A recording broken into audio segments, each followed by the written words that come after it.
नमस्कार, प्रदेश के नंबर 1 और सबसे भरोसेमंद news channel India news Haryana में आपका स्वागत है। मैं हूं आपके साथ लोकेंद्र त्यागी। मोदी सरकार ने मुस्लिमों को अपने साथ जोड़ने के लिए देश भर में मुस्लिम पंचायत आयोजित करने का फैसला लिया है। इन मुस्लिम पंचायतों को प्रोग्रेस पंचायत का नाम दिया गया है। इसकी शुरुआत हरियाणा के मेवात से हुई है। तो पंचायत का आगाज करने पहुंचे केंद्रीय मंत्री मुख्तार अब्बास नकवी के साथ साथ केंद्रीय राज्य मंत्री राव इंद्रजीत सिंह, हरियाणा के कैबिनेट मंत्री राव नरबीर समेत कई नेता मौजूद रहे। जहां राव इंद्रजीत सिंह ने स्थानीय सांसद होने के नाते मंच से ही केंद्रीय मंत्री से पानी और रेल की मांग रख दी, तो वहीं राव नरबीर सिंह ने भी मेवात में एक समान विकास की बात कही है। उधर मुख्तार अब्बास नकवी ने पंचायत के जरिए देश में भाईचारे को बढ़ावे की बात कही है।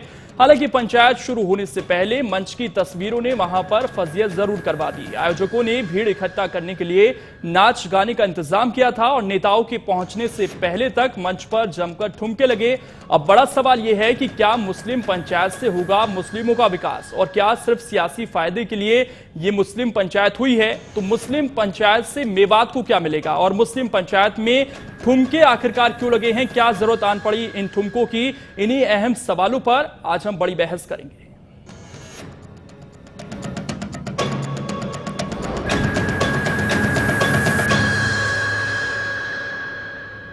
और बड़ी बहस में आज बेहद अहम मुद्दा उठाने जा रहे हैं। क्या कुछ सवाल आज इंडिया न्यूज उठा रहा है, उन पर एक नजर डाल लेते हैं। सबसे अहम और सबसे बड़ा सवाल, मुस्लिम पंचायत से मुस्लिमों का विकास क्या होगा? सबसे बड़ा सवाल यही उठा रहा है इंडिया न्यूज। दूसरा बड़ा सवाल, क्या सिर्फ सियासी फायदे के लिए यह मुस्लिम पंचायत हो रही है? क्योंकि अक्सर देखा जाता है कि वोट बैंक की राजनीति के लिए इस तरह के स्टंट होते रहते हैं। और तीसरा बड़ा सवाल, मुस्लिम पंचायत से मेवात का क्या फायदा होगा? क्योंकि आज मेवात में इसकी शुरुआत हुई है। ऐसे में सवाल यही कि मेवात का आखिरकार इससे फायदा क्या होगा?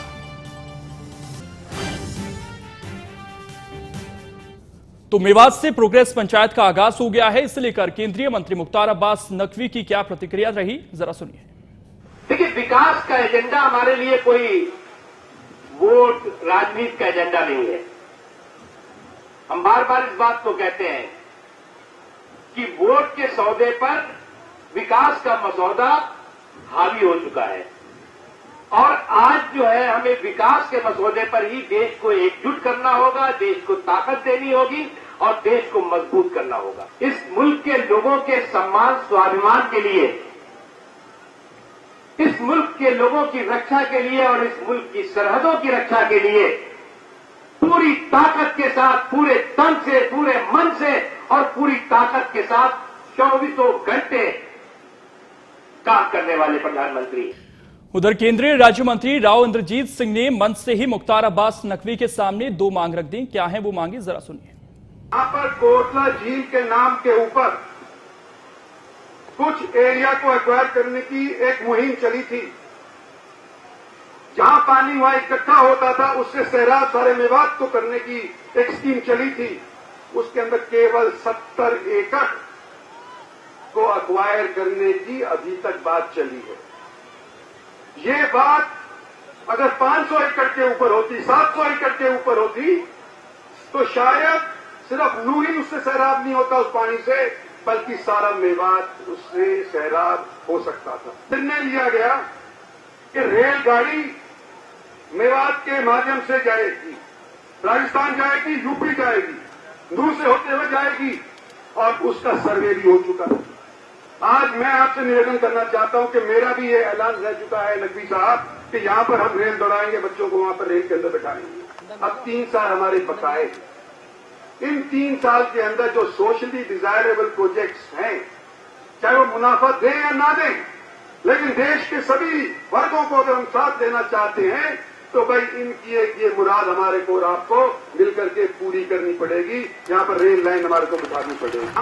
उधर हरियाणा सरकार के कैबिनेट मंत्री राव नरबीर सिंह ने मेवात को न सिर्फ गुर्बत वाला इलाका कहा है, बल्कि प्रदेश के दूसरे इलाकों जैसी सुविधाएं मेवात में भी देने का वादा किया है। हिंदुस्तान में ये एनसीआर का क्षेत्र और एक अजीबोगरीब लोकसभा क्षेत्र है। जहां गुड़गांव लोकसभा क्षेत्र जिसको मिलेनियम सिटी, साइबर सिटी और न जाने कितने नामों से गुड़गांव लोकसभा को पुकारते हैं, उसमें एनसीआर के दिल्ली के नजदीक ये मेवात का जो गुर्बत का इलाका है, अशिक्षित है, पिछली सरकारों ने यहां पर ध्यान नहीं दिया। नरेंद्र मोदी जी की पहल पर कि सबका साथ सबके विकास पर माननीय मनोहर लाल जी ने बहुत से काम करने की यहां कोशिश करी है। और मैं हरियाणा सरकार के मंत्री के नाते आपको विश्वास दिलाता हूं कि जिस प्रकार माननीय मुख्यमंत्री जी करनाल से विधायक हैं, जो करनाल में विकास के काम होंगे उतने ही मेवात के अंदर विकास के काम होंगे। और इन सबसे पहले मंच पर कुछ ऐसा नजारा दिखा जिससे फजीयत होना लाजमी है। आयोजकों ने भीड़ जुटाने के लिए डांस प्रोग्राम का सहारा लिया। नेताओं के पहुंचने से पहले मंच पर जमकर ठुमके लगाते हुए वहां पर आप देखिए महिलाएं दिखाई दी हैं और जमकर लोगों ने वहां पर इसका मजा भी उठाया। लेकिन जो अहम मुद्दा था, क्या वो इन सब के बीच उतना गंभीर रहा? क्योंकि इस तरह के कार्यक्रमों की जरूरत क्या पड़ गई जब इतना गंभीर मुद्दा आज उठाया जा रहा था। और ये देखिए पोल पर दर्शक चढ़ गए वहां पर इस कार्यक्रम को देखने के लिए। जमकर मंच पर डांस होता रहा, लोगों की भीड़ वहां पर जुट भी गई और शायद से उद्देश्य भी इस पूरे कार्यक्रम का यही रहा होगा कि किसी तरीके से भीड़ को यहां पर जुटाया जा सके। और जिस तरह की तस्वीरें सामने आई हैं, लगता है कि पूरी तरीके से कामयाब भी हो गए हैं, क्योंकि जब ये पूरा कार्यक्रम चल रहा था अच्छी खासी भीड़ वहां पर देखने को मिली है।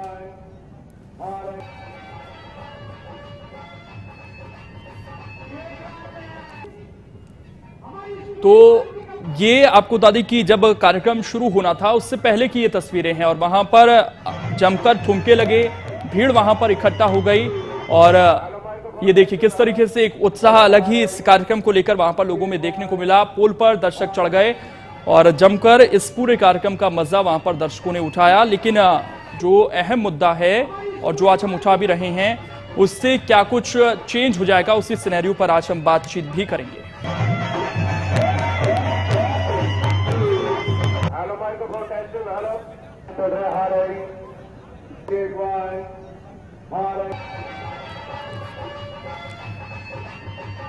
तो ये जो पूरा कार्यक्रम रहा, इससे थोड़ी फजीयत वहां पर आयोजकों की जरूर हुई है कि इतना अहम मुद्दा और बीजेपी जिस तरीके से कोशिश कर रही है कि करीब 100 के करीब इस तरह की पंचायत हों, उसमें इस तरह के कार्यक्रमों की आखिरकार जरूरत क्यों पड़ गई?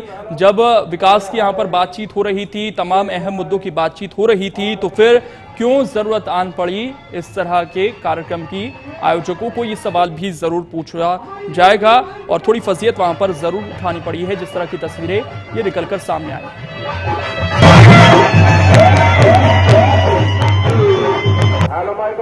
और लोगों में इस पूरे कार्यक्रम को लेकर कितना उत्साह था, वो आप इन तस्वीरों को देखकर अंदाजा लगा सकते हैं। हालांकि लोग यहां पर जो मुख्य कार्यक्रम हुआ उससे कितने संतुष्ट नजर आए, उसका आकलन भी होना चाहिए। लेकिन ये जो पूरा कार्यक्रम हुआ नाच गाने का, इसका तो जमकर लोगों ने वहां पर मजा उठाया है। तस्वीरें देखकर आप समझ सकते हैं, क्योंकि खंबे पर चढ़ गए वहां पर लोग ताकि ठीक तरीके से पूरे कार्यक्रम का मजा उठा सकें। और ये तस्वीरें अपने आप में हास्यास्पद हैं, क्योंकि जो ये कार्यक्रम था इस तरह का कार्यक्रम बिल्कुल नहीं था। एक अच्छा खासा कार्यक्रम था, विकास की बड़ी बड़ी बातें यहां पर हुई हैं, लेकिन उससे पहले ये जो तस्वीरें सामने आई हैं ये आयोजकों की फजीयत कराती जरूर नजर आई और लोगों ने भी इस पूरे कार्यक्रम का जमकर मजा वहां पर उठाया है, क्योंकि खंबे पर चढ़ गए लोग और निगाहें उनकी टिकी हुई थी। हालांकि जो बाद में कार्यक्रम हुआ, जो बातचीत हुई है, उससे कितने संतुष्ट लोग नजर आए और बाकी मेवात का कितना भला होगा, ये जो पूरा कार्यक्रम हुआ है उस पर चर्चा करेंगे। लेकिन ये जो तस्वीरें सामने आई, ये जरूर थोड़ी फजीहत वहां पर आयोजकों की करवा रही हैं, जिस तरीके से नाच गाना वहां पर देखने को मिला है।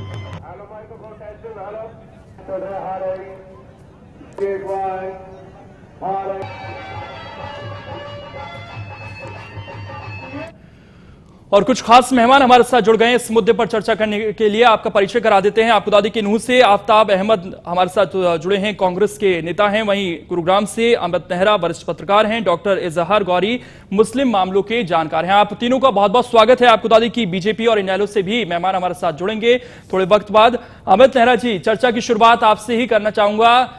कहा जा रहा है कि विकास की बात यहां पर बड़ी बड़ी हुई है, मुख्तार अब्बास नकवी को भी हमने सुना, लेकिन ये जो समय है, चुनाव आने वाले हैं, उत्तर प्रदेश में खासकर चुनाव है, क्या वाकई ये जो पूरा कार्यक्रम है और जिस तरह की बातचीत हुई है उसी तरह की है, या अभी भी वोट बैंक के तौर पर ही इस कार्यक्रम को देखा जाए?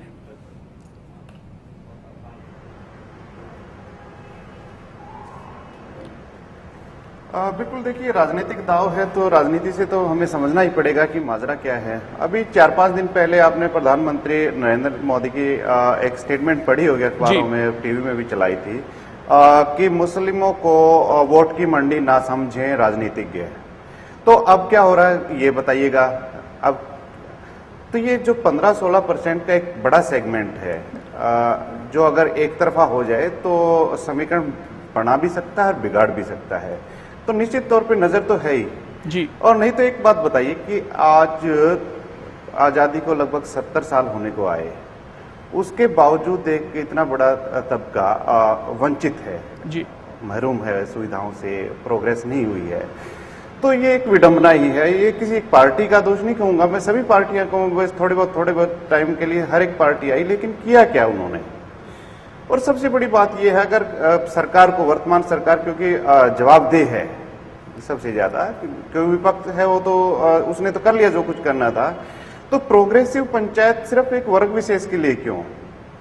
क्या इस तरह की पंचायतें पूरे भारत के लिए नहीं की जा सकती थी? आखिर संदेश क्या देना चाहती है सरकार? तो ये कई इस तरह के जो सवाल हैं। और देखिए आज एक मैं और बात कहूंगा, क्योंकि पहली पंचायत है देश की और शुरुआत भी यहां से हुई है। आज तो राव इंद्रजीत जो स्थानीय सांसद हैं और मंत्री भी हैं केंद्र में, वो मंच पे दिखे, लेकिन कुछ दिन पहले यहाँ पे बहुत बड़ा एक जघन्य हत्याकांड हुआ था, रेप कांड भी हुआ था और कई तरह के उसमें मसले थे। तो उसमें उस प्रकरण में कभी इंद्रजीत दिखाई नहीं दिए। सोशल मीडिया में भी उनके लापता होने की खबरें चलाई गई और इस तरह की कई चीजें थी। उसके बावजूद भी वो पहुंचे नहीं घटनास्थल पे, या जिन जो पीड़ित थे उनका हालचाल पूछने के लिए। तो आज वो कैसे आ गए इस क्षेत्र में? तो इस तरह की बहुत बातें हैं जो जिनका जवाब सरकार को देना होगा। एक और सबसे बड़ी बात, अगर सरकार वास्तव में गंभीर है मुस्लिमों को न्याय दिलाने के लिए, उनके के लिए, बिल्कुल, जिस केंद्रीय अल्पसंख्यक आयोग की जो टीम आई थी उसने एक तरह से करारा तमाचा मारा है व्यवस्था पे जी। उन्होंने कहा है कि जो दिंगरहेड़ी रेपकांड हुआ था और जो मौत हुई, मर्डर हुए थे 2, तो उसमें जो आरोपी बताए गए हैं वो तस्करी जो गोरक्षक हैं उनसे संबंधित हैं। तो सरकार ने उसके बारे में कुछ नहीं कहा। तो बात यह है कि जब तक चीजों को आप शांत नहीं कीजिएगा तब तक इस तरह की जो पंचायतें उनका कोई ज्यादा मतलब रह नहीं जाता। बिल्कुल, कई गंभीर सवाल आपने उठाए हैं अमित नेहरा जी। और दर्शकों को बता दें कि वीर कुमार यादव बीजेपी प्रवक्ता हमारे साथ जुड़ गए हैं, रविंद्र ढोल इनेलो के प्रवक्ता हैं। आप दोनों का भी बहुत बहुत स्वागत है इस बहस में। और आपके पास आना चाहूंगा आफ्ताब अहमद जी, आप मंत्री भी रहे हैं, ये जो पूरी पंचायत अब हो रही है किस तरीके से कांग्रेस इसे देख रही है? ये महज एक राजनीतिक दाव है जी। सिर्फ 1 किलोमीटर पे वहां से जहां ये पंचायत हुई है उत्तर प्रदेश की सीमा लगती है। तो ये भारतीय जनता पार्टी एक अपने तरीके से लोगों में एक संदेश देना चाहती है कि हम अक़लियतों के लिए भी गंभीर हैं, हम उनकी भी परवाह करते हैं, जबकि वास्तविकता बिल्कुल विपरीत है। जब अक़लियतों को न्याय नहीं मिल रहा, असुरक्षा की भावना है उनके अंदर, उनके मसाइल जो हैं, उनकी समस्या जो हैं, जो फंडामेंटल उनके हकूक हैं, उसके लिए उनको लिए लड़ना पड़ता है। उसके लिए सरकार से वो उम्मीद रखते हैं और वो उससे वंचित रह जाते हैं। अल्पसंख्यक आयोग ने जैसे डिंगरहेड़ी जो जघन्य अपराध, मैं कहूंगा मानवता को शर्मसार करने का एक अपराध है, जिसने पूरी यही नहीं हमारे इलाके को, यहाँ की सारी ग्रामीण और जो वो है सारा इलाका जो है उससे शर्मसार, उस घटना से, उस ऐसी शर्मसार घटना से अचंभित है, उससे आशंकित है। और जब उसकी बात करते हैं, उसके लिए न्याय मांगते हैं, उसकी बात आपके प्रेस के माध्यम से जब लोग उठाते हैं पत्रकार, तो हरियाणा के मुख्यमंत्री उसको एक छोटी घटना बताते हैं, एक उसे सामान्य घटना बताते हैं। यहाँ का सांसद जो है वो केंद्र में मंत्री है, आज तो उनके हकूक के लिए अपनी बात कहने आ गया, लेकिन उनके दुख में, उनकी पीड़ा में, और जहां देश के सभी राजनीतिक दल, चाहे नेता हो, पूर्व मुख्यमंत्री हो, सबने आके तो वहां उनका दुख साझा किया, लेकिन उसके पास इतना समय नहीं कि वो उनका दुख साझा करे। तो ये भारतीय जनता पार्टी का जो कहना है और जो उनकी विचारधारा है उसमें विरोधाभास है। वो बिल्कुल भी गंभीर नहीं है, सिर्फ राजनीतिक और अपना एक इशू को इस तरीके से पेश करने के लिए कि भाई हम माइनॉरिटीज की परवाह करते हैं, हम अकलियतों की परवाह करते हैं, इस तरीके का उन्होंने पंचायत किया। और विकास पंचायत नाम थी, विकास की कोई घोषणा करी हो, विकास के लिए कोई रोड मैप दिया हो, या विकास की कोई बात करके इन्होंने किसी चीज का वो हुआ हो। केंद्रीय मंत्री इनके वो मांगे करते हैं, उन मांगों पे मौन रह जाते हैं। जो यहां परियोजनाएं पहले से चल रही हैं उन परियोजनाओं का उद्घाटन कर देते हैं। अपनी तरफ से तो इनकी कोई ऐसी पहल नहीं है जो ये कह सके। यहां के मुख्यमंत्री 6 बार मेवात में आके यहां से चले गए, बहुत सारे वादे भी करके गए, खुद वादे करके गए। पुनाना को सब डिवीजन का घोषणा कर दी, वो आज तक नहीं हुई। चलिए, बिल्कुल कई सवाल आपने उठाए हैं, इनका जवाब लेंगे आफ्ताब जी। रविंद्र ढोल जी भी हमारे साथ जुड़े हुए हैं। रविंद्र जी, ये जो आज शुरुआत बीजेपी कर रही है, इनेलो किस तरीके से इसे देख रही है? देखिए, बड़ा दुर्भाग्यपूर्ण इंसिडेंट है। मैंने पहले भी कहा है, हमारी पार्टी शुरुआत से कहती रही कि भारतीय जनता पार्टी जो है वो धर्म की राजनीति करती है, एक वर्ग विशेष को जो है जान करके तुष्टिकरण की राजनीति करती है। जैसा कि बड़े भाई आफ्ताब जी ने कहा, मैं उनकी बात से पूर्णतः सहमत हूं। जिस प्रकार गुड़गांव के अंदर माननीय मुख्यमंत्री जी डिंगर हेड़ी के मामले के ऊपर जो जिस प्रकार के भद्दे कमेंट करते हैं, वो किसी भी प्रकार से जो है भारत की संवैधानिक व्यवस्था में स्वीकार्य नहीं है। और भारतीय जनता पार्टी ने जो आज जो शुरुआत की है, वो उसके ऊपर तो कुछ बोलने की आवश्यकता नहीं है। उसकी तो जितनी निंदा की जाए उतनी कम है। और ये तो सारे हरियाणा की जनता ने देखा है, इसको तो बताने की आवश्यकता नहीं है कि निंदनीय था। और जहां तक बात प्रोग्रेसिव पंचायत की है, मैं मानता हूं कि मेवात के एरिया को भी जो है बहुत जबरदस्त जो है आवश्यकता है डेवलपमेंट की। खास करके अब देखिए, अब इस समय पर स्वास्थ्य का इतना बड़ा इशू वहां पर बना हुआ है। वहां पर डेंगू सबसे ज्यादा वहां पर है, मलेरिया सबसे ज्यादा वहां पर है। हरियाणा के मुकाबले कम से कम मान करके चलिए कि 4 गुना ज्यादा जो है रेट मेवात के अंदर है। तो क्या भारतीय जनता पार्टी की सरकार ने विशेष वहां पर प्रबंध किए हैं इस प्रकार के, या नहीं किए हैं? यदि नहीं किए हैं तो कब करेंगे? सीजन खत्म होने के बाद में करेंगे, या फिर इस प्रकार के जो है अपने जो है विधायकों को जो है मेवात में जिस प्रकार से पंचायतों में भेज करके डिंगर हेड़ी के जो हत्यारे थे उनको बचाने का जो ये काम कर रहे थे, और उनके हक में, हत्यारों के हक में जो आवाज ये उठा रही थी। बिल्कुल, यहाँ पर सवाल कई सारे उठ रहे हैं और इनका जवाब भी लेंगे। बीजेपी प्रवक्ता हमारे साथ जुड़े हुए हैं, उनसे जवाब भी लेंगे। वीर कुमार यादव, आपके पास लौटेंगे। आपका जो तमाम सवाल पूछे गए हैं, जवाब आपसे जरूर लेंगे। वक्त छोटे से ब्रेक का हो गया, जल्द वापस लौट।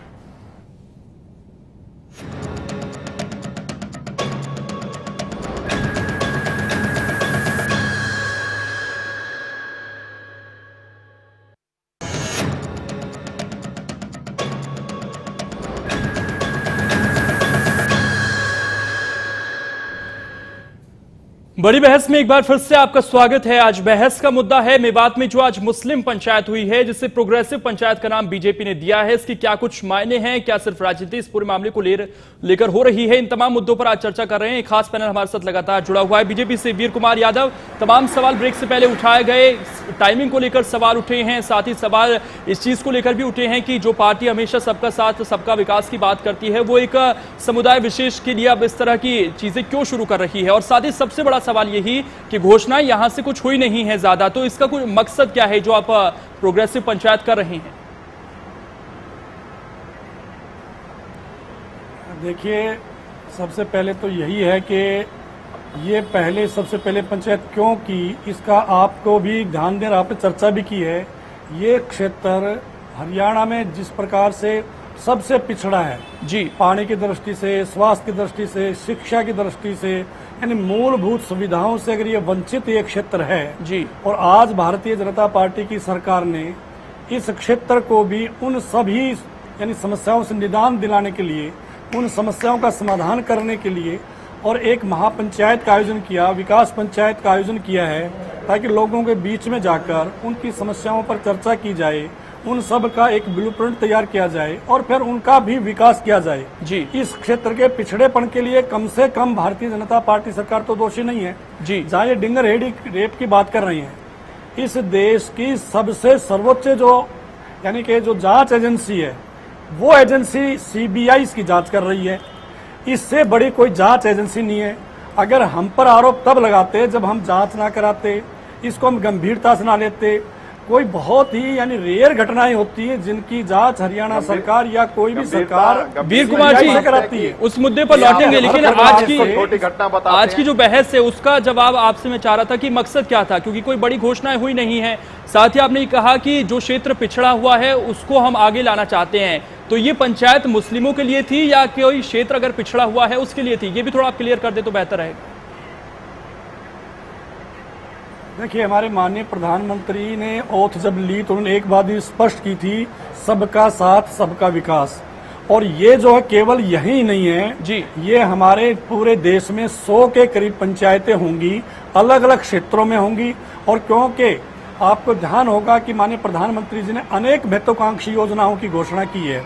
जैसे प्रधानमंत्री मुद्रण योजना है, जन धन योजना है, बेटी बचाओ बेटी पढ़ाओ योजना है, प्रधानमंत्री सुरक्षा योजना है, मेक इन इंडिया योजना है, स्टार्टअप इंडिया योजना है। कुछ ऐसी महत्वाकांक्षी योजनाएं हैं जो माननीय प्रधानमंत्री उनको किसी न किसी तरह से वीर कुमार जी, सवाल यही है कि जब तमाम योजनाएं चल रही हैं तो इस विशेष पंचायत की जरूरत क्यों आन पड़ी बीजेपी को? अब यह सरकार को क्यों आन पड़ी इस पंचायत की जरूरत?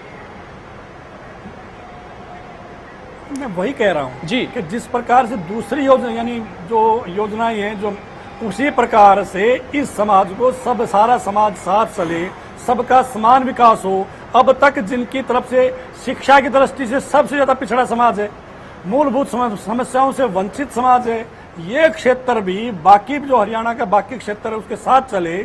और पूरे देश में इस प्रकार से हम पर आरोप लगता है, जो हमारे विरोधी अभी भी जो आपके सामने हमारे जो मित्र हैं वो आरोप लगा रहे थे कि हम दिखावा करते हैं, यानी हमने एक शुरुआत कर दी, उस पे आपको पीड़ा है। चलिए, शुरुआत आपकी तरफ से हुई है। आफ्ताब जी कुछ कहना चाह रहे थे, उनका सुन लेते हैं वो क्या कुछ कह रहे हैं। जी, शुरुआत आपकी तरफ से हुई है, चलिए मान लेते हैं। आफ्ताब जी कुछ कहना चाह रहे थे। जी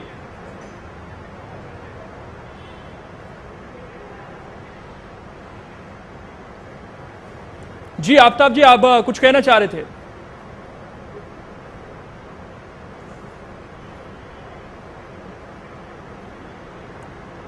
लगता है आवाज हमारी नहीं पहुंच पा रही है। लेकिन वीर कुमार यादव जी, सवाल मेरा वही है कि मकसद लोग समझ नहीं पा रहे हैं, और जो आपने अभी बयान दिया उससे भी थोड़ी कंफ्यूजन पैदा हो रही है कि ये पंचायत एक समुदाय विशेष के लिए आप कर रही हैं, किसी क्षेत्र के लिए कर रही हैं। अगर क्षेत्र के लिहाज से कर रही हैं तो फिर हरियाणा में ऐसे कई क्षेत्र होंगे, क्या वहां पर भी ये पंचायत होगी? मेवात क्यों चुना गया खाली?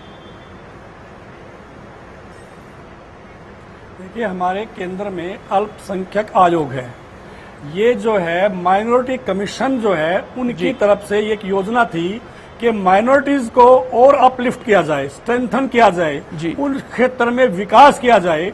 तो ये केंद्रीय अल्पसंख्यक मंत्रालय की ओर से और ये इस प्रकार की पंचायत का आयोजन किया गया है कि मौके पर जाकर उस समाज का उनकी समस्याओं की चर्चा की जाए, ताकि उनका फिर निदान किया जाए, एक ब्लूप्रिंट करके उनको भी मुख्य धारा में जोड़ा जाए। ये पार्टी की ओर से नहीं है, ये केंद्र सरकार का अल्पसंख्यक मंत्रालय की ओर से यह आयोजन है। और इसीलिए केंद्रीय मंत्री वो स्वयं आए हैं। अनेक केंद्र की योजनाओं का श्री गणेश हरियाणा से हुआ है। माननीय प्रधानमंत्री ने पानीपत से बेटी बचाओ बेटी पढ़ाओ योजना शुरू की थी। ये हमारा सौभाग्य है कि जो इस प्रकार से 100 पंचायतें ये मंत्रालय करेगा, उनमें से पहली पंचायत शुभारंभ वो हरियाणा से हुआ है। ये हम सबके लिए सौभाग्य की बात है और हमने एक शुरुआत की है उस समाज के लिए। चलिए, आपको रोकना चाहूंगा, डॉक्टर इजहार गौरी काफी देर से इंतजार कर रहे हैं, अशिक्षित है। वीर कुमार जी, आपको यहाँ पर रोकना चाहूंगा, मान लेते हैं। चलिए, अच्छी शुरुआत है, लेकिन किस तरीके से काम होंगे वो देखेंगे हम, क्योंकि तमाम योजनाएं चल रही हैं। इजहार गौरी बहुत देर से इंतजार कर रहे हैं, मुस्लिम मामलों के जानकार हैं। इजहार गौरी जी, जो शुरुआत हुई है, आप लगातार मुस्लिमों के जो मुद्दे रहे हैं उनको गौर से देखते आए हैं। आप इस कवायद को किस तरीके से देख रही हैं? क्या राजनीतिक चश्मे से इस पूरी कवायद को देखा जाए या वाकई कुछ बेहतर होने की स्थिति अब नजर आ रही है?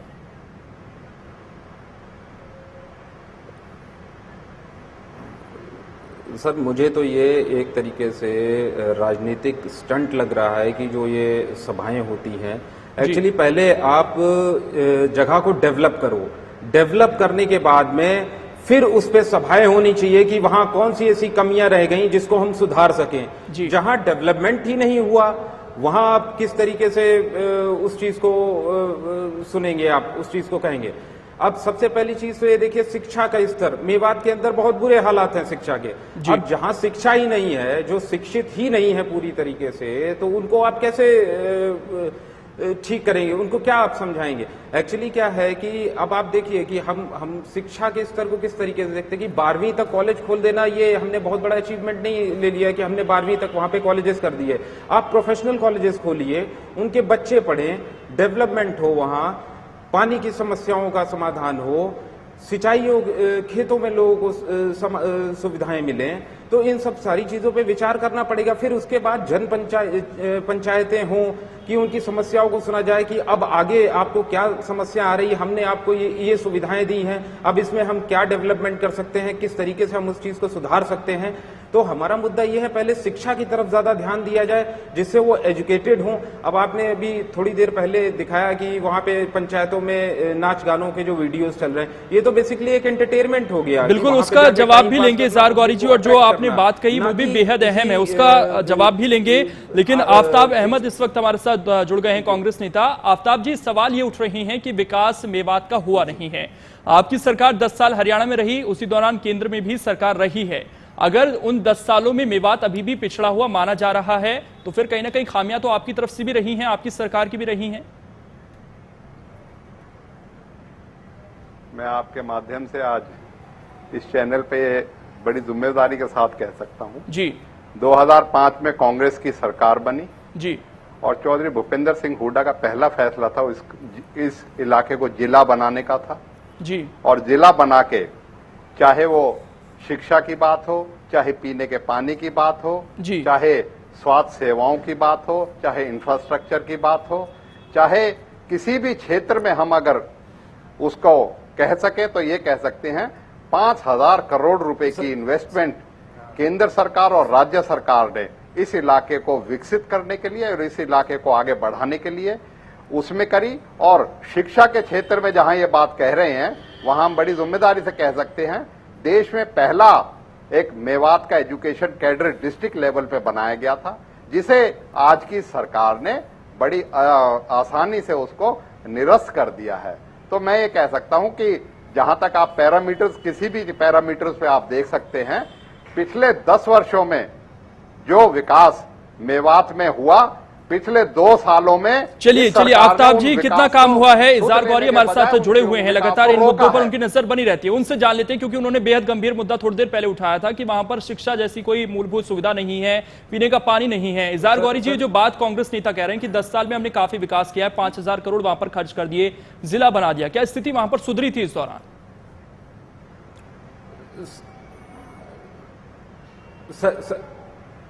सर देखिए, जो मेडिकल कॉलेज मेवात के अंदर आया उससे हम ये कह सकते हैं कि वहां की जनता को बहुत बड़ा सपोर्ट मिला, क्योंकि इस तरीके के मेडिकल कॉलेजेस वहां पे नहीं थे। जिससे क्या होता था, ये गरीब कहाँ जाएगा, वो बेचारा गुड़गांव में इधर उधर परेशान होता हुआ दिल्ली अपने मरीज को लेके जाया करता था। अब उसको इलाज के लिए एक मेडिकल कॉलेज मिला, उसको अच्छी सुविधाएं मिली। मैं एग्री करता हूँ इस चीज से कि हाँ, थोड़ी तब्दीली आई, लेकिन शिक्षा के स्तर को देखा जाए कि शिक्षा का स्तर बहुत ज्यादा खराब है। आप ये शिक्षा का स्तर का मतलब ये नहीं है कि आप 10वीं 12वीं के आपने स्कूल्स खोल दिए, उससे आपका काम चल गया। आप प्रोफेशनल कॉलेजेस खोलिए, सोच जो बच्चे की सोच को बदलते हैं, वो प्रोफेशनल कोर्सेज बदलते हैं कि हमें किस तरफ जाना है। जब वो एजुकेटेड होंगे तो उनके अंदर लड़ने की क्षमता होगी, उनके अंदर कायदे से बात करने की क्षमता होगी, अच्छे बुरे की समझ होगी। क्राइम कहां से पैदा होता है? जहां एजुकेशन नहीं है साहब, वहीं तो क्राइम होगा।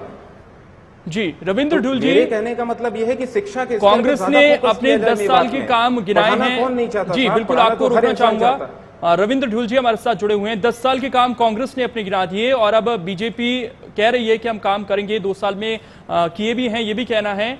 लेकिन अभी भी वहां के हालात क्यों नहीं सुधरे हैं? अभी भी शिक्षा जैसी जो बेसिक चीजें वहां पर क्यों नहीं पहुंची है? पानी की समस्या अभी भी वहां पर क्यों है? मंच से खुद मंत्री जी कह रहे हैं कि सबसे पहले यहां पर पानी और रेल दीजिए आपको। अगर इतने काम हुए हैं तो फिर क्यों वहां पर स्थिति अभी भी बिगड़ी हुई है? इनेलो किस तरीके से देखें? देखिए, सबसे पहले बताना चाहूंगा, विकास की दृष्टि से हमें जब तक हम गांव तक नहीं पहुंचते हैं तब तक बात नहीं बनती है जी। जैसे मैं इनेलो शासनकाल की बात करूं तो सरकार आपके द्वार उन्नति का आधार के नाम से हमारा एक प्रोग्राम हुआ करता था। माननीय मुख्यमंत्री जी ने सबसे ज्यादा प्रोग्राम उस टाइम में चौधरी ओम प्रकाश चौटाला जी ने सबसे ज्यादा जो प्रोग्राम किए थे वो मेवात जिले के अंदर किए थे, ताकि गांव-गांव तक जो है लोगों की समस्याओं का निदान हो सके। अब यहाँ पर हम पानी की बात करते हैं, जहां तक बात पानी की है तो वो समस्या पूरे हरियाणा के अंदर है, केवल मेवात के अंदर नहीं। हाँ, मेवात के अंदर बहुत गंभीर रूप से है। इसका कारण है कि मेवात को बड़े लंबे समय से इग्नोर भी किया गया है एक तरीके से, और सामाजिक रूप से जो है अब जैसे कुछ वर्ग के द्वारा जो है टारगेटेड भी इसको किया गया है। हालांकि बहुत वीर भूमि रही है, बहुत पुरानी भूमि रही है मेवात, कोई उसको किसी उसकी आवश्यकता नहीं है कि इंट्रोडक्शन की कि मेवात के बारे में, लेकिन हमें इसके मूलभूत रूप से जो है वहां पर सामाजिक संरचना के लिए अंदर बदलाव करना पड़ेगा। जैसे अभी बताया था हमारे माननीय मित्र ने कि वहां पर जो है प्रोफेशनल कॉलेजेज आप खोलिए। सामाजिक संरचना में जब तक मेवात के अंदर बदलाव नहीं होगा, वहां के लोगों में आपस में जो है सौहार्द, परस्पर सौहार्द नहीं बढ़ेगा, तब तक जो है सरकार के सभी प्रयास जो हैं असफल रहेंगे। मेवात के लोगों को सबसे पहले उन्हें यह बताना है कि जो हरियाणा के मुख्यमंत्री हैं उनके अपने मुख्यमंत्री हैं, और उनके सामने जो समस्याएं लेकर के जाएंगे वो कभी भी किसी भी रूप में जो है उनका निदान हो जाएगा। उनको फिक्र करने की आवश्यकता नहीं है, उन्हें इधर उधर देखने की आवश्यकता नहीं होनी चाहिए। जब तक हम राजनीतिक रूप से बिल्कुल ये तमाम मुद्दे हैं जो आपने उठाए, तब तक इस प्रकार के काम बिल्कुल बिल्कुल। अमित नेहरा जी, तीनों पार्टियों को आपने सुन लिया, तीनों ने अपनी अपनी बात भी रख दी कि किस तरह से जब उनके दौर के मुख्यमंत्री थे तो वहां पर दौरे हुए और मेवात के लिए काफी काम भी हुआ, लेकिन स्थिति अभी भी सुधरी नहीं है। और साथ ही एक सवाल आपसे ये भी पूछना चाहूंगा, ये जो आज पंचायत हुई है, कोई बड़ी घोषणा इसमें हुई नहीं है, ऐसे में इसका मकसद भी ठीक तरीके से समझ नहीं आ रहा है कि अब बीजेपी करना क्या चाहती है, केंद्र सरकार करना क्या चाहती है इस तरह की जो पंचायत हो रही।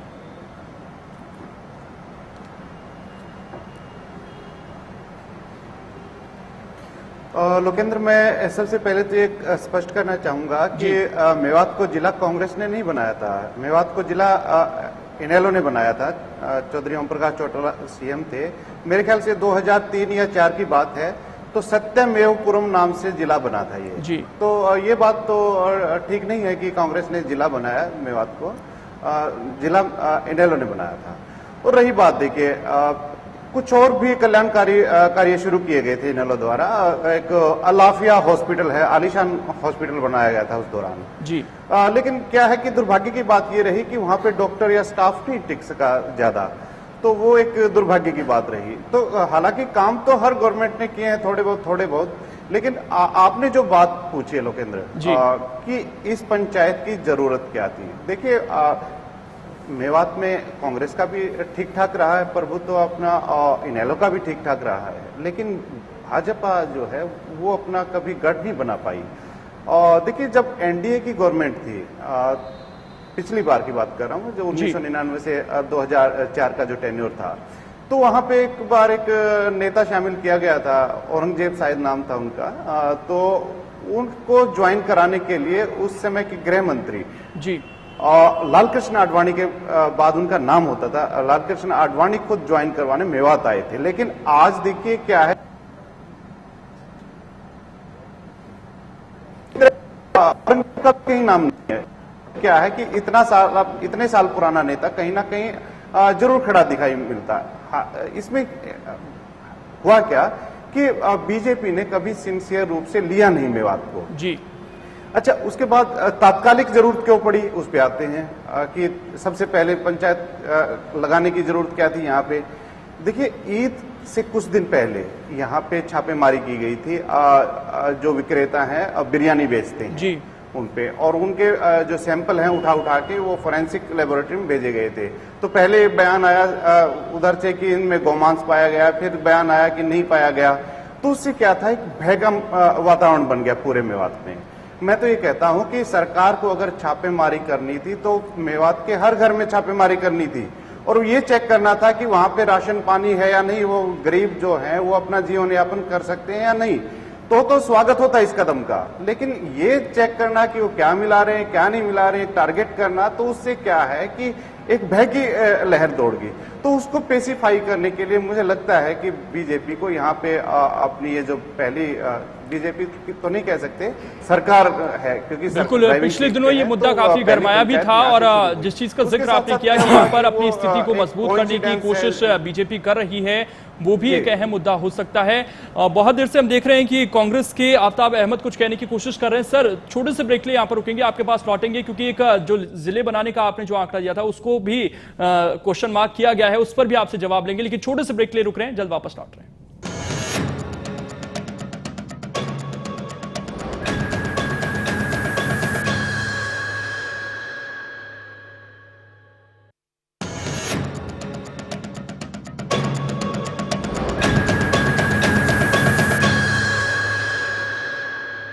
बड़ी बहस में एक बार फिर से आपका स्वागत है। आज बड़ी बहस में मुद्दा है मेवात में हुई मुस्लिम पंचायत का। तमाम गेस्ट हमारे साथ जुड़े हुए हैं और कांग्रेस नेता आफ्ताब अहमद ब्रेक से पहले कुछ कहना चाह रहे थे। जी सर, अपनी बात पूरी कीजिए। मैं सबसे पहले कहूंगा कि जो प्रोग्रेसिव पंचायत आज इन्होंने नाम दिया और उसको आयोजन किया, किसी तरीके से ये पंचायत नहीं थी, ये तो सिर्फ एक इन्होंने तमाशा किया। और जिसमें आपने देखा जिस तरीके से वहां भीड़ इकट्ठा करने के लिए और जो बोलने का पंचायत में होता है, सबको अधिकार होता है बोलने का। इन्होंने तो आम आदमी को तो बोलने की बात किया, इनके केंद्रीय मंत्री और वो कहे उनकी बात को सुन के उनकी चीज को नहीं किया, तो ये पंचायत हम नहीं मानते कि ये पंचायत किसी चीज के हुई। किसी चीज का जो है पंचायत तो करके किसी चीज का जानने का उसका जवाब देते, किसी चीज का केंद्रीय मंत्री नकवी साहब ने किसी ऐसी चीज का जवाब नहीं दिया जिसको ये कह सके कि वो प्रोग्रेसिव पंचायत है। और जहां तक बात कहें, हम दो बातें मैं नेहरा साहब को करना चाहूंगा। चौटाला साहब ने जिले की घोषणा की थी, अमल में कभी नहीं आया था। 11 मार्च 2005 को कैबिनेट मीटिंग में पास हुआ और 4 अप्रैल 2005 को पहली बार डीसी और एसपी इस जिले में बैठे थे मेवात के नाम से। और अल आफिया हॉस्पिटल देवे गौड़ा जी ने यहां दिया था, हमारी मांग पे दिया था और उसको दिया था। और जो पीने के पानी की बात मैंने कही, वो आज नहरी पानी का जो है वो इशू जो है राव इंद्रजीत ने उठाया। पीने के पानी के 6 करोड़ लीटर कांग्रेस की सरकार ने यहाँ के प्यासी पेट को भरने के लिए यहाँ उपलब्ध कराया। और विकास करने की जहां तक बात करें, आज मुख्यमंत्री जो उसकी सोच है, वो अपनी घोषणाओं पे अमल तो करता नहीं, उसके क्या करेगा। 50 सीटें जेबीटी की लड़कियों की यहाँ रिजर्व हैं, 2 साल से उन चीजों को चलिए ये मुद्दे उठाएंगे जो आज मुद्दा है, उसी पे रहते हैं। वीर कुमार यादव जी, तमाम बातचीत हो गई, प्रोग्रेसिव पंचायत की बातचीत हो गई, लेकिन अगर इतना ही गंभीर मुद्दा था तो फिर यहाँ पर ये ठुमकों की जरूरत क्यों आन पड़ी? क्यों भीड़ जुटाने के लिए इस तरह का कार्यक्रम करना पड़ गया? क्या आपकी पार्टी आयोजकों को वहां पर विश्वास नहीं था कि इस मुद्दे को लेकर, क्योंकि आपकी छवि पहले से ही रही है कि ये जो समुदाय विशेष है आपके साथ नहीं आया है, ये सोच पहले से बनी हुई है, क्या आज भी आपको ये डर था कि यहाँ पर लोग नहीं आएंगे, इस वजह से आपको यहाँ पर ठुमके लगवाने पड़ गए, इस तरह का कार्यक्रम करना पड़ गया? देखिए लोकेंद्र जी, एक तो मैं ये बता दूं कि आज हम हरियाणा में स्वर्ण जयंती वर्ष मना रहे हैं जी। 50 वर्ष हरियाणा बने हो गए हैं जी। और चाहे ये दोनों दल जो मेरे मित्र बैठे हैं मेरे अगल बगल में, दोनों विकास की बात कह रहे हैं कि विकास नहीं। और आज हमने उस विकास के मुद्दे पर चुनाव लड़ा और विकास के मुद्दे मेरा सवाल कुछ और था वीर कुमार यादव जी, विकास की चर्चा, वो बातें हो गई। और हाँ, मैं वही बोल पूरे करें आप तक उनको बताएं, मैं उसी पर आ रहा हूँ जी। हाँ, नहीं अपने वादे करें उनको और इनको मैं याद दिला दूं, अपने मित्र आफ्ताब को मैं याद दिला दूं जी कि ये जो देखिए अब ये बीच में ना बोल रहे जी। वीर कुमार जी, उसका जवाब दे दीजिए कि ये जो पूरा आयोजन था उससे पहले ठुमकों की जरूरत क्यों आन पड़ी यहाँ पर बीजेपी को? नहीं, मैं वही कह रहा हूं कि ये जिस विकास की बात कर रहे हैं, उस समय केंद्र में राव इंद्रजीत सिंह जी वो विधायक जो सांसद थे वो वही थे और उनके ही प्रयास से हुआ था, लड़कर झगड़कर उस सरकार से किस प्रकार से इस क्षेत्र में विकास के काम किए, खाली उसके अपने खाते में ना ले जाएं। जहां तक आए जी, आप हर बात का आप बीच में बोलेंगे तो फिर आप ही बोल लीजिए। आफ्ताब जी, बात पूरी करनी चाहिए अगर आपका काम बोलेगा जी। हमारा कहना ये है कि देखिए, आज ये पंचायत और रैली सभा अंतर होता है। जी। और हमने पंचायत का आयोजन ये है कि वहाँ के भाईचारे को इकट्ठा किया जाए, लोगों को बुलाया जाए, उनसे चर्चा की जाए। क्या आफ्ताब जी गए थे वहाँ जो इनकी बात नहीं सुनी? कहते उन्होंने किसी की सुनी नहीं, किसी का जवाब नहीं दिया। ये गए थे क्या वहाँ? आप जाते, अपनी बात कहते तो समझ में आता, क्योंकि ये मंत्रालय का कार्यक्रम था, ये पार्टी का नहीं था, ये राजनीतिक नहीं था, ये अल्पसंख्यक मंत्रालय था। किसी ने वीर कुमार जी आप तमाम वहीं चीजों पे फिर हमने वहीं बातचीत पहुंच की रहे है, हैं पूरा आप। 1 घंटा उसी को दिया। आखिर में मैंने सवाल जो पूछा उसका जवाब आप नहीं दे रहे हैं कि ये ठुमकों की जरूरत क्यों आन पड़ी। आपने बोला कि लोगों को वहां पर बुलाना चाह रहे थे। आफ्ताब जी आपको धैर्य नहीं है। हमने एक पंचायत क्या कर लिया, आप विचलित हो गए। आपने जिस वर्ग को वोट बैंक की दृष्टि से प्रयोग किया, जो आपने उनकी विकास नहीं किया, आपने उनको हर चीज में पिछड़ा रखा। आज हमने पंचायत कर ली, चर्चा कर ली, लोगों के बीच में चले गए, आप विचलित हो गए, आप परेशान हो गए। चलिए ठीक है, आप इतने क्यों यानी इस प्रकार से। चलिए टाइम कम है। रविंद्र ढुल जी, क्या चीजें बदलेंगी? ये जो आज पंचायत हुई है, क्या स्थिति बदलेगी? क्योंकि दोनों पार्टियां तमाम दावे कर रही हैं। इनेलो किस तरीके से देख रही है? फाइनल कमेंट और संक्षेप में थोड़ा बोलिएगा। देखिए, यदि भारतीय जनता पार्टी की नीयत होगी तो बदलनी चाहिए, नीयत नहीं होगी तो नहीं बदलेगी। अब ये यहाँ पर जो है अगर बदलने पर आ गए तो इनको जो है वोट बैंक का कहीं ना कहीं दूसरी जगह पर नुकसान होगा। इसलिए मुझे लगता नहीं कि इनकी कोई मंशा है। हाँ, ये बिल्कुल सही है, उत्तर प्रदेश के चुनाव सर पर हैं, चुनाव का फायदा उठाने के लिए इस प्रकार का काम किया है। नरेंद्र मोदी जी ने भी पीछे एक अपने मन की बात में भी बात कही थी, जबकि इनके कार्यकर्ता हैं, इनके नेता हैं जिन्होंने गलत बोला है, जो है जैसे कि बिल्कुल बहुत अच्छी बात कही कि अगर मंशा होगी तो जरूर बदलेगी। और अमित नेहरा जी, फाइनल कमेंट्स आपसे। ये बीजेपी अपनी इमेज बिल्डिंग यहां पर कर रही है, या प्रधानमंत्री नरेंद्र मोदी बेशक कहें कि वोट बैंक की तरह इस्तेमाल अब इस समाज को ना किया जाए, केवल वोट बैंक के लिए इस्तेमाल हो रहा है, या बीजेपी लॉन्ग टर्म में देख रही है, इमेज बिल्डिंग इस तरह के कार्यक्रमों से अपनी कर रही है?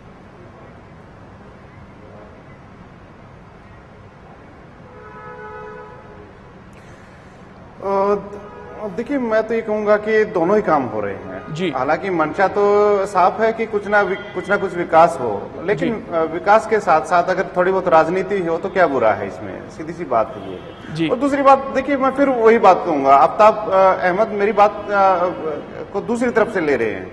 एक तरफ तो कह रहे कि देवगौड़ा ने अलाफिया हॉस्पिटल बनाया, अरे वो तैयार तो हुआ चौटाला साहब के टाइम में। और दूसरी तरफ मैं जब ये कह रहा हूँ कि सत्यमेवपुरम की घोषणा, चलिए ठीक है, चौटाला ने की, विकास के मुद्दे पर भी बातचीत होगी, बहुत जरूरी भी है वो चीज, उसको मानिए। लेकिन समय भी थोड़ा कम बचा है, तो जो मुद्दा है, आपने दोनों बात कही कि दोनों चीज होंगी। इजार गौरी जी हमारे साथ जुड़े हुए हैं। इजार गौरी जी, आप किस तरीके से देख रहे हैं, क्या चीजें बदलेंगी? अब वाकई ये जो अब एक शुरुआत हो रही है, 100 पंचायत बीजेपी करने जा रही है, क्या मुस्लिम समाज का कुछ उत्थान होगा?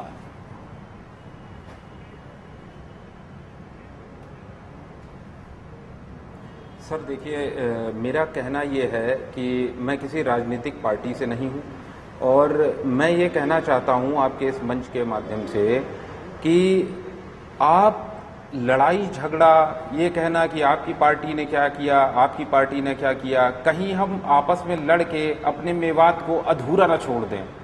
तो आपके मंच से मैं एक चीज़ ये कहना चाहता हूँ कि शिक्षा के स्तर को डेवलप कर लें। जो डेवलपमेंट हो गए हैं, जो अभी जैसे मेडिकल कॉलेज आ गए, हॉस्पिटल्स आ गए, उनको मेंटेन करें, पंचायत करें, वहां लोगों से पूछें कि हमने ये करके दिया या हमारी पिछली सरकार ये करके गई है, उसमें क्या ऐसी कमियां रह गई हैं, उसको दुरुस्त करें। बिल्कुल, यहाँ पर दुरुस्त करने की जरूरत है। वीर कुमार यादव जी, आखिरी कमेंट, ब्लूप्रिंट क्या होगा? शिकायतें बेशक सुनी है, खुद मंत्री जी आज शिकायतें रख रहे थे, ब्लूप्रिंट क्या होगा, स्थिति कैसे सुधरेगी? 2 लाइन में प्लीज इस बात को बता दीजिए। देखिए, हम चाहते हैं कि इनका इस समाज का विकास हो जी, मूलभूत सुविधाएं इनको मिले, विशेषकर शिक्षा। और जैसा कि हमारे जो अभी बोल रहे थे हमारे मित्र मुस्लिम प्रतिनिधि, बिल्कुल ठीक है कि जितना विकास हुआ है वो कम है, हम ऐसा मान रहे हैं, इसलिए और विकास हो, ये भी मूल धारा, मुख्य धारा में शामिल हो। और बाकी यहाँ के जो बच्चे हैं वो पढ़े लिखें, रोजगार की दृष्टि से आगे बढ़ें, पानी, बिजली, सड़क, स्वास्थ्य की मूलभूत समस्याओं का समाधान हो, ये हमारा प्रयास है और उसी के निमित्त ये पंचायत की थी।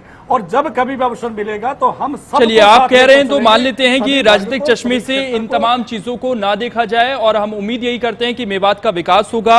वीर कुमार यादव जी, रविंद्र ढुल जी आपका, आफ्ताब अहमद जी आपका, अमित नेहरा जी आपका और डॉक्टर इजहार गौरी, आप तमाम लोगों का शुक्रिया, आपने समय दिया और इस बहस में आपने तमाम तथ्य भी रखे, जनता को अच्छे से समझाने की कोशिश की कि मेवात की अहमियत क्या है और इन तमाम चीजों से मेवात को आखिरकार मिलने क्या जा रहा है। लेकिन जिस तरीके से एक दूसरे पर आरोप प्रत्यारोप हो रहे हैं, लग कम ही रहा है कि कुछ होगा, लेकिन हम उम्मीद यही करते हैं कि एक शुरुआत हुई है और सकारात्मक रूप में ही ये शुरुआत आगे बढ़े, मेवात के लोगों का फायदा हो, राजनीति अपनी अलग जगह। बड़ी बहस में इतना ही, मुझे दीजिए इजाजत, नमस्कार।